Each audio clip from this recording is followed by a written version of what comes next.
ప్రచారం ఎంటైర్లో వాళ్ళు చేసిన ప్రచారాన్ని భిన్నంగా వచ్చిన ఫలితాలు. అంటే ప్రజలు వాళ్ళ స్థానిక సమస్యలు వాళ్ళు ఈ 10 ఏళ్ళుగా అనుభవిస్తున్న అంటే మీరన్న పెట్రోలు, డీజిలు లేకపోతే గ్యాస్ సిలిండరు ఈ ధరలు పెరిగిన ధరలు అంటే వాళ్ళు మోపలేకుండా దాన్ని తగ్గిస్తారేమో పెరిగిన నిత్యావసర ధరలు తగ్గిస్తారేమో అని అనుకున్నారు. అవి ఏ కాకపోయేసరికి వాళ్ళు ట్రాన్స్ఫార్మ్ అయ్యారు. అంటే ఇది కాదు మేము కోరుకుంటున్నది అనేది.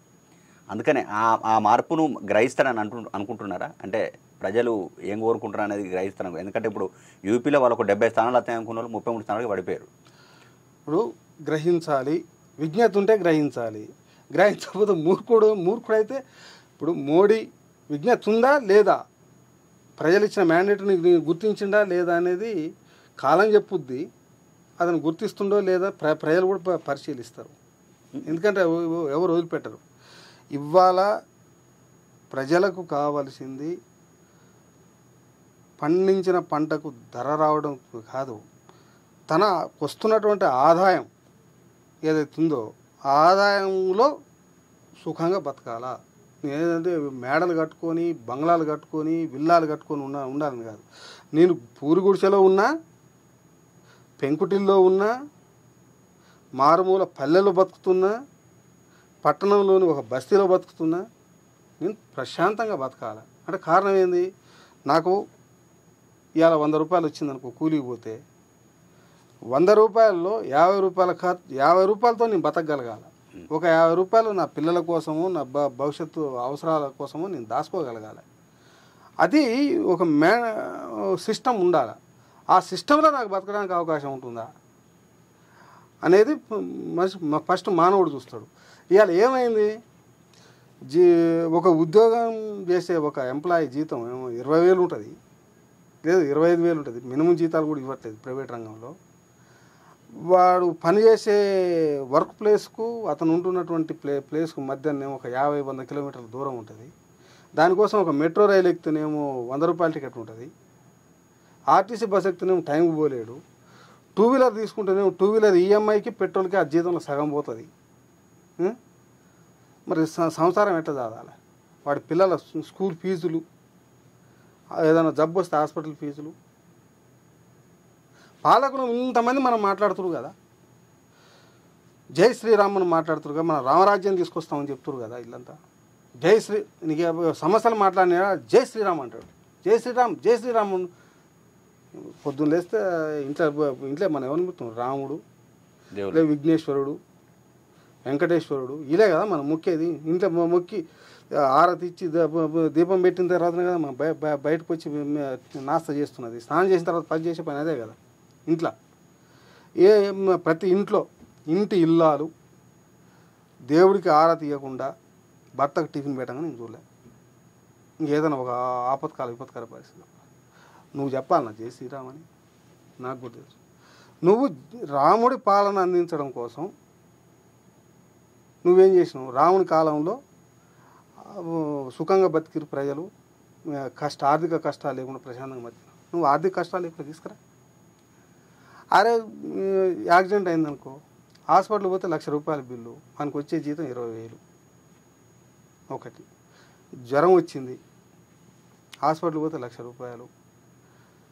డెలివరీ చేయాలి, హాస్పిటల్ పోతే 1,00,000 రూపాయలు. నువ్వు ఇంకేదైనా అమ్మ నాన్నకు జబ్బు వచ్చింది, హాస్పిటల్ పాలవుతావు. అసలు నువ్వు వైద్యాన్ని నువ్వు ఫ్రీ చేయి.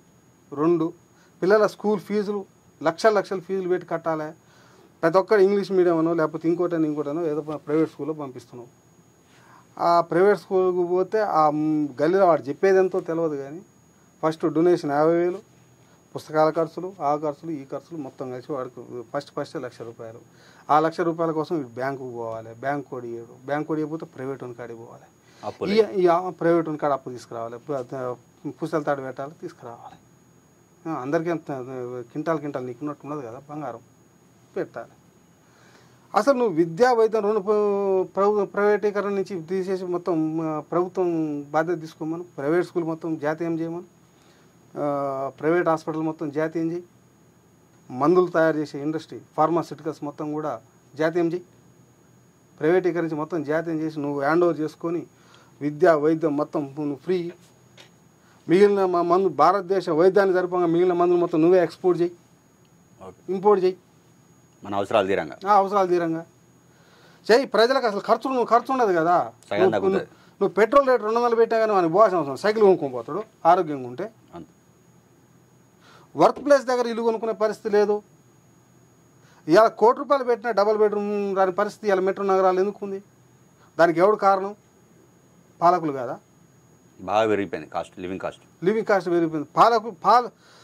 ప్రతి ఏ ఒక్క నిర్ణయం వెనకైనా ఏ ఒకటి దేశంలో ధరలు పెరగడం కానీ ప్రజలకు అందుబాటులో లేకుండా ఒక వస్తువు తయారు కావడం వెనకాల పాలకుల నిర్ణయాలే కారణం అవుతాయి. మార్కెట్ డిమాండ్ కాదు, పాలకుల నిర్ణయాలే. ఇవాళ అమెరికా కానీ లేకపోతే నెదర్లాండ్స్ కానీ క్యూబా లాంటి దేశాల్లో ఇవాళ ప్రజలకు ఈ భూమి లేకపోతే ఇల్లు కొనుక్కోవటము ఇంకోటి కాదే. ఇవాళ మన పక్కన చైనాలో కానీ లేకపోతే ఇవాళ క్యూబా చిన్న దేశం అండి, బోలెంత మంది డాక్టర్లు కాడ, నీ కాడ ఎవడు ఉన్నారు డాక్టర్లు? నువ్వు ప్రైవేటు మెడికల్ కాలేజీలు పెడితే లక్షలు కోట్ల డొనేషన్ కట్టలేక చేస్తారు జనాలు, ఫీజుల పేరు మీద వసూలు చేసే డబ్బులు. నువ్వు అవి జాతీయకరణ చేస్తే మేము జై శ్రీరామ్ అని మొత్తం రోజు ఏమంటే జపం చేసుకుంటూ కూర్చుంటాం, రోజు శ్రీరామనవమి ఉత్సవాలు చేస్తాం. ఆర్థిక ఇబ్బందులను తొలగిస్తే ఏం పని ఉండదు కాబట్టి ఆ పని చేస్తారు. అది చేయకుండా జై శ్రీరామ్ అని చెప్పి కడుపెండ పెట్టుకొని జై శ్రీరామ్ అని అయిపోతా కాదు కదా. నేను రాముడి భక్తున్నే, రాముని పూజిస్తా, కానీ మరి నా వైద్యం, నాకు విద్య, నా పిల్లలకు విద్య, నా బతుకు భరోసా ఇవ్వు. నువ్వు రాముడి పాలన చేస్తున్నావు వాడికి నువ్వు భరోసా ఇవ్వు. నువ్వు ఆ భరోసా ఇవ్వలేదు కాబట్టి నిన్ను తగ్గించి అందరి చేత నిర్ణయాలు తీసుకోమని చెప్పి ఇవాళ ప్రజలు మ్యాండేట్ ఇచ్చారు. బాలరాముడి విగ్రహం ఏర్పాటు చేశారు. నువ్వు కట్టినటువంటి అయోధ్యలో కట్టినటువంటి నువ్వు రామాలయం నిర్మించినటువంటి నియోజకవర్గంలో నిన్ను ఓడించారు. కారణం నువ్వు రాముడి పాలన అందించలేదు, అది స్పష్టంగా కనిపిస్తుంది. అందుకోసమే ఇవాళ ప్రజలు నీకు ఈ మ్యాండేట్ ఇచ్చారు. ఇవాళ ఇక్కడ కూడా ఆ పొత్తులో ఉన్నటువంటి పార్టీలు ఇంకొక విషయం ఇక్కడ చెప్పాలా, నువ్వు ఎన్డీఏ కూటమి ఏర్పాటు చేసినావు, ఫస్ట్ టైం, సెకండ్ టైం, ఇది థర్డ్ టైం. మొదటిసారి ఉన్నటువంటి ఎన్డీఏ పక్ష పార్టీలు, రెండోసారి ఉన్నటువంటి ఎన్డీఏ పక్ష పార్టీలు ఎందుకు నీకు దూరమైనాయి? చీలిపోయినాయి. ఇవాళ ఎందుకు నితీష్ కుమార్ నీకు దూరమై మళ్ళా చివరి క్షణంలో వచ్చిండు? నువ్వు బ్లాక్మెయిల్ చేస్తూ వచ్చావు చివరి క్షణంలో, అంత మీకు ఇంకోటి ఏం లేదు. ఇవాళ ఉన్నటువంటి భాగస్వామ్య పక్ష పార్టీలు కూడా కీలకమైనటువంటి తెలుగుదేశం కానీ జేడీయూ కానీ నీకు చాలా విషయాలు చెప్తున్నాయి. ఏం చెప్పినాయి? అగ్నిపథ్ను సమీక్షించమని, అసంతృప్తి. నువ్వు పూర్తి స్థాయిలో ఉద్యోగం తీసుకో, ఆర్మీలోకి పూర్తి స్థాయిలో తీసుకో. ఇవాళ నువ్వు అగ్నిపథాన్ని 2 ఏళ్ళు 4-5 ఏళ్ళు పనిచేసి నువ్వు బయటకు రమ్మంటే తర్వాత ఎడువాలా యువకులంతా? అంటే ఈ 10 ఏళ్ళుగా ఉన్న నిరుద్యోగం పెరిగిపోయింది, ద్రవ్యోల్బణం కట్టడం కాలేదు, నిత్యావసరాలు అంటే వీటిని మీద దృష్టి పెట్టాలి. ఎందుకు దృష్టి పెట్టాలి? ప్రజలు బతకాలి కదా. ప్రజలు లేని రాజ్యం నువ్వు నడుపుతావా? నువ్వు దీన్ని సోమాలియాలోనో లేకపోతే ఇంకో దానిలాగానో చేస్తావా? మెజారిటీ ఉన్నది కాబట్టి ఏమైనా చేసినా కానీ ఇప్పుడు నడవదు అనేది ఇప్పుడు నడవదు. ప్రజలు ఏం చెప్తున్నారు? నువ్వు అగ్నిపథ్ కాదు, ఉద్యోగాలు ఇవ్వమని చెప్తున్నావు. మిలిటరీని బలోపేతం చేయి, మిలిటరీలో ఉద్యోగాలు ఇవ్వని చెప్తున్నావు ఫస్ట్.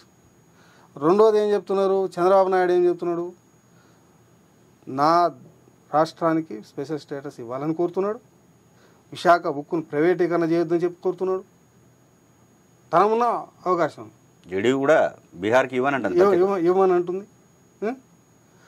నేషనల్ ఇష్యూస్, రైతుల సమస్యలు, వైద్యము, విద్య, ఇవి 3 కూడా కీలకమైనటువంటి మారుతున్నాయి. ఈ బీజేపీ ప్రభుత్వం రైతుల్ని పట్టించుకోలే, నిరుద్యోగుని పట్టించుకోలే. దానికి కారణంగా ఇవన్నీ కూడా జరిగినాయి. నువ్వు మహిళల్ని పట్టించుకోలే. ఈ 3ంటిని నువ్వు ఇవాళ ఏం చేస్తావు? ఈ యువకుల్ని ఏం చేస్తావు? రైతుల్ని ఏం చేస్తావు?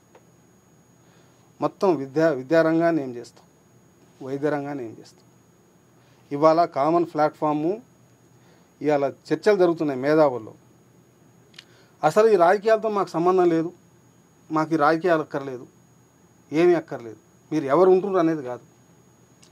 మాకు విద్యా వైద్యం ఉచితంగా పేద ప్రజలకు అందిస్తారా లేదా, మాకు ఏమీ వద్దు, చదువు చెప్పండి, వైద్యం అందించండి, మేము పని చేయడానికి పని కల్పించండి, మేము 24 గంటలు పని చేస్తాం, ప్రతిరోజు మేము పని చేస్తాం, మాకు పనికి తగ్గ ప్రతిఫలం ఇవ్వండి. మీ దేశం ఆర్థికంగా, ఈ దేశం ఆర్థికంగా అభివృద్ధి అవుతుంది, మేము మమ్మల్ని ఉత్పత్తిలో భాగస్వామ్యం చేయండి, ఉచిత తాయిలాలు మాకు అవసరం లేదు అని చెప్తున్నాను. ఇప్పుడు మానవ వనరులను ఈ 10 ఏళ్ళుగా ఉపయోగించుకోవాలనేది ప్రధానమైనటువంటి ఆరోపణ.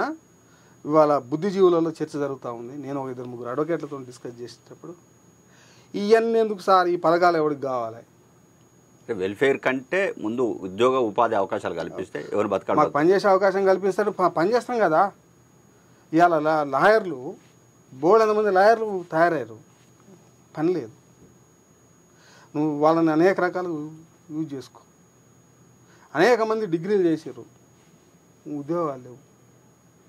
పెట్టు ఇక్కడ, నువ్వు మేక్ ఇన్ ఇండియా అని చెప్పినావు, సొంతంగా ఎన్ని ఇండస్ట్రీస్ తయారైనాయి. ఇక్కడ రీసెర్చ్ వింగ్ ఎంత డెవలప్ చేసినావు, ఇక్కడ మానవ వనరులను ఉపయోగించుకోవడం కోసం ఈ టెక్నాలజీ ఎంత ఉపయోగించావు. ఇలా అది అడుగుతున్నారు. చైనా, రష్యా, లేకపోతే క్యూబా, నెదర్లాండ్స్, ఇలాంటి దేశాల్లో అధికారులు, ప్రజాప్రతినిధులు తమ జ్యుడిషిక్షన్ పరిధిలో నేను ప్రజల యొక్క ప్రావర్టీని నేను ఎంత పెంచా, ప్రజల ఆదాయాన్ని నేను ఎంత పెంచా, ప్రజలకు నేను ఎంత పని కల్పించగలిగా, ఉపాధి కల్పించా అనే దాని మీద డిస్కషన్ జరుగుద్దట. మన దగ్గర పారదర్శకంగా మన దగ్గర ఎంత వెనకేసుకున్నాం అనే డిస్కషన్ జరుగుతుంది. ఇంత దౌర్భాగ్యం. నువ్వు డిస్కషన్లోనే అక్కడ నా దగ్గరికి ఎంతమంది వచ్చారో, ఎంత సమస్యలు పరిష్కరించారు, నా ప్రాంత ప్రజలు ఒక మెట్టు ఆర్థికంగా అభివృద్ధి కావడం కోసం, సోషల్గా అభివృద్ధి కావడం కోసం నేనేం కృషి చేసిన, నేను చేసిన పని ఏంది, నా పని గీటర్ అయింది అనేది అక్కడ డిస్కషన్ జరిగితే, ఇక్కడ మన అధికారులు కానీ రాజకీయ నాయకులు కానీ చేసే డిస్కషన్ ఏంటిది, కూతబెట్టి డిస్కషన్ చేయమని. నేను నా ప్రాంత ప్రజల ప్రావర్టీని డెవలప్ చేయడం కోసం నేను ఈ మేరకు తీసుకొచ్చిన, ఈ స్కీమ్స్ తీసుకొచ్చిన, ఈ ప్రాజెక్టులు తీసుకొచ్చి నేను ఇక్కడ చేసి నా నియోజకవర్గ ప్రజలు డెవలప్ కావడం కోసం నేను ప్లాన్ చేసిన అని చెప్పి ఒక ప్రజాప్రతినిధి చెప్పగలడా, ఒక అధికారి చెప్పగలడా, చెప్పే శక్తి ఉందా? ఆ దిశగా ఈ దేశ నాయకత్వం ఇచ్చినటువంటి డైరెక్షన్ ఏంటిది ఇప్పటివరకు? డైరెక్షన్ ఏది? ఎన్ని యూనివర్సిటీలకు రీఛార్జ్ చేసి కొత్త కనుక్కోమని చెప్పినాం, కొత్త ఎంటర్ప్రినర్స్ని కొత్తగా కనుక్కున్న వాళ్ళను ప్రోత్సహించింది. గతంలో భారతదేశంలో అంటే వాడు నీటితో నేను పెట్రోల్ వెహికల్స్ నడిపించిన అని చెప్పి కొన్ని వచ్చినాయి, వాడు బయో డీజిల్ అన్నాడు, ఇంకోటి అన్నాడు. అసలు అలాంటివి మొత్తం అసలు ఎందుకు ఉనికిలోకి వచ్చి అది ఎస్టాబ్లిష్ కాలేదు. ఈ దేశంలో దౌర్భాగ్యం ఎక్కడుంది మరి?